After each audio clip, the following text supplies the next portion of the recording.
Hello' everyone, নমস্কাৰ সকলোকে। এয়া হৈছে আজি আমাৰ ঘৰত আজি এখন সকাম আছিলে, তাৰে অকণমান দৃশ্য আপোনালোকক দেখুৱালোঁ। এয়া মই ৰাতিপুৱাই গা পা ধুই মন্দিৰত চাকি এগছি জ্বলাই দিলোঁ আৰু সকাম আছে যিহেতু তাৰ বাবে এযোৰ কাপোৰ পিন্ধি ৰেডি হৈ ল'লোঁ। আৰু এয়া দেউতাই তাৰ বাবে যোগাৰ কৰি আছে।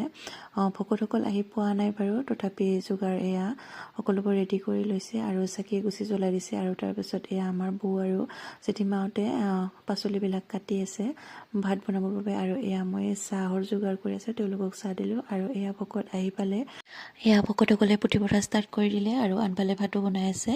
আৰু যিহেতু আজি ভীমা একাদশী, আমাৰ ঘৰত প্ৰত্যেক বছৰে ভীমা একাদশী পালন কৰা হয় আৰু প্ৰত্যেক বছৰে এনেকৈয়ে পালন কৰে। এইবাৰ বিশেষ ডাঙৰকৈ পতা নাই বাৰু, থুলমূলকৈয়ে কৰি থৈছে। আৰু এয়া মই তাৰ বাবে বেঙেনা বেচনত ফ্ৰাই কৰি আছোঁ। আৰু সকলোৱে সকলোৰে কাম কৰি আছে বাৰু, প্ৰত্যেকে বৌহঁতেও এনেকৈ বনাই আছে। আৰু মই যিহেতু আলহীবিলাকক চাহ দি আছিলোঁ, সেইবাবে মই অলপমান বনাই আকৌ চাহত লাগি গ'লোঁ। এয়া মই তাৰ বাবে চাহৰ যোগাৰ কৰি আছোঁ। আৰু এয়া প্ৰসাদ হৈয়ে গ'ল, আমি প্ৰসাদো খাই প্ৰসাদখিনি খাই লৈ ভাত হ'ল যিহেতু ভাতত লাগি গ'লোঁ আৰু সকলোৰে বাবে এয়া ভাতৰ যোগাৰ কৰিলোঁ।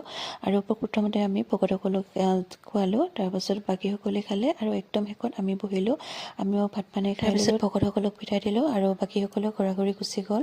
আৰু আজিৰ দিনটো এনেকৈয়ে পাৰ হ'ল। গতিকে আজিৰ মিনি ব্লগটো ইমানেই আছিলে। সকলোকে বাই বাই।